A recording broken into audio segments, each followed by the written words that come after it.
So last time we built ourselves a volume kernel that does edge detection in a volume. And we built this kernel using a volume wrangle and writing a bit of VEX code, which is really versatile, and as long as you have the stamina to put down some VEX, you will be able to create any type of kernel that you really like. However, let me show one of the downsides here. So what I did here is just I wired up this node chain. I have a cached simulation that's coming in here. And on the one hand, I have my VEX volume wrangle. And on the other side, I have my volume convolve sub here, set up to generate identical results. And I dropped down a merge down here to just evaluate both streams simultaneously. And now I'm going to go to the performance monitor, hit record, and then hit play.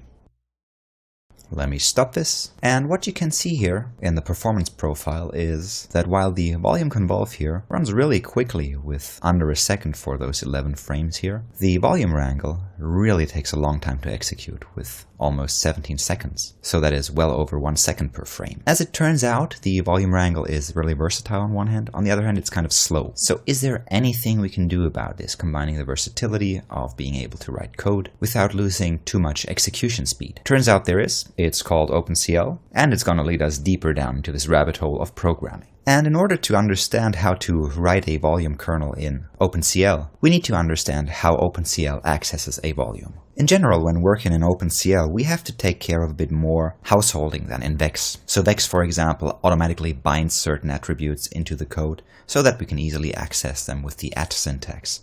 And OpenCL on the other side is a bit closer to the machine and needs a bit more additional code to, for example, access values in a volume. So let's assume we have this volume which is 4 by 4 by 4 voxels in size. And when we bind this volume to an OpenCL node, Houdini is very polite and adds a padding of 1 voxel to our volume so that we don't run into these boundary conditions when working on this voxel here. So it adds this padding around our whole volume. And the way volumes are bound into OpenCL is just as a list, as an array of values. And each entry in this list stores the value of 1 voxel. What we oftentimes have to do is convert an X, Y, and Z position into an array index. And what I did here is I've just written down the indices of the array that would result from this volume, from this 4 by 4 by 4 volume, which is now a 6 by 6 by 6 volume with the added padding. So our very first voxel in our 4 by 4 by 4 volume would be this, the voxel with the ID 7. And that comes from the padding, because we have just added these additional voxels around here. In essence, what I'm saying here is when binding a volume to OpenCL, we lose the ability of accessing a volume by its X, Y, and Z coordinate, with the addition of having to deal with the padding. So we have to convert these values. OpenCL provides us with a few helping variables to do that. For example, the getGlobalID function, which will return the currently active voxel's position in X, Y, and Z. For example, for our first voxel, it would return a 0 on all those axes for X, Y, and Z. And in order to be able to access the voxel's value at this position, we need to convert these coordinates into an ID. And in order for that, we have to know how many steps we have to take for each single increment in a given X, Y, or Z direction. And these offsets are stored in the variables called stride X, stride Y, and stride Z. So, for example, for our formerly 4 by 4 by 4, now 6 by 6 by 6 volume, the offset in the X direction would be 1.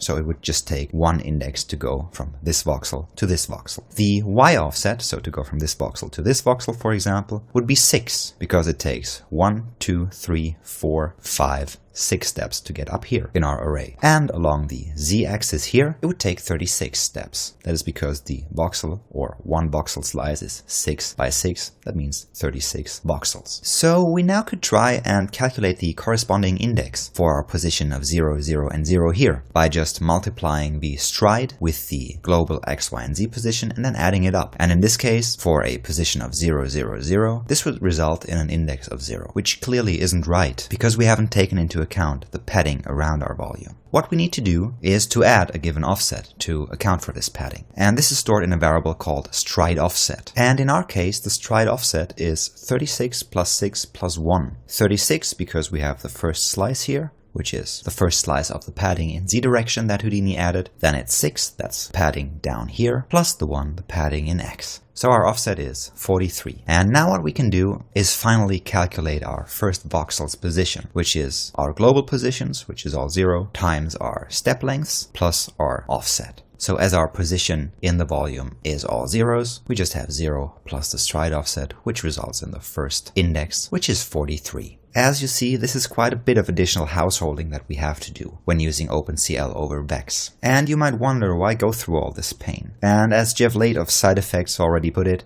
well, you usually shouldn't if you can avoid it somehow. However, the speed gains to be made by using OpenCL, especially in a volume, are quite huge. So I think in our case it might be worth going through all this. So in Houdini I'm gonna drop down an OpenCL node here. And in order to be able to execute this properly, I will need not only one volume with the density, which is coming in through this node here, but I will need a second volume as well, a temporary volume. So let me just create those by using a name and a merge sub. I'm gonna merge my incoming density here with the same volume that I'm gonna rename to temp and merge it with my density here. So when I middle mouse button on this, I can see now I have two volumes, one called density, one called temp. So let's wire this in my OpenCL node here, and let's bind those two volumes so I can access them in code. I will need two bindings, one for density and one for temp. And in the options, I'll make sure that I will bind volumes here. And in this case, I want to bind the density volume. And I want to uncheck force alignment. What force alignment does is, if there is another volume present, it makes sure that this volume is perfectly aligned, like voxel perfectly aligned to that volume. However, as this is my first volume, there is nothing which I can align it to. So let's uncheck this and also make it writable, so I can write back data. Let's do the same thing for the parameter called temp. So we will bind a volume here. Volume is called temp. We can leave force alignment checked with this, and we also want to make this volume writable. Next, in the options, I want to run this over the first writable volume, which in our case is the density here. It's the first volume that has writable checked.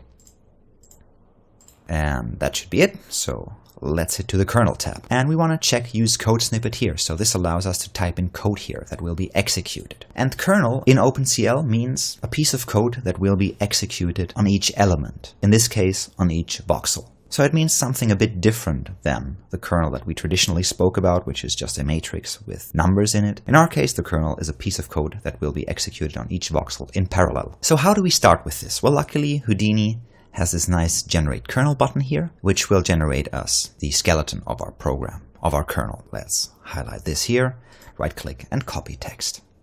And in the kernel code, let's just paste this. So that's already a lot of code. What do we have here? Well, let's write this a bit differently. And what we can see here is the householding stuff that I've gone over in the theory section. So up here, we are checking at which position the current voxel we're working on is. And then we are converting this with the stride offset and the stride times our position into an ID, which will be used as an index for accessing the proper element in our array that stores the whole volume. So now, for example, if I just want to access our current voxel value, I would do that by going float value equals density and then our calculated ID. Let's just highlight this and see if this compiles, and it does so. So all this is necessary to just access one voxel's value. All of this code is the same as going into your volume wrangle and writing float val equals f at density. So just let me delete this. It was just an example. And go into our volume wrangle here. And let's copy all of this. And in our OpenCL, maybe add a line or two and paste this code. And we of course get these cryptic OpenCL errors, which we can just ignore now. I will just indent this here so it sits flush. And now we need to work on some things. For example, this of course won't work. The add syntax in an OpenCL just plainly won't work. So let's comment that out or straight ahead delete it. The volume sample here also is not going to work. Instead, what I will have to do is use our offsets calculated here in the for loop, together with all these stride offsets to calculate a new sample position and then just read that given element out of our array. So let's do that. Let's call the sample position NIDX. So new IDX. And it should be an integer. And we can just copy this piece of code here and paste it. And what I want to add to this is I want to add the offset. So our current position is stored in the GIDX, GIDY, and GIDZ. So let's just put down parentheses here and add to them the X offset. Same goes for the Y offset.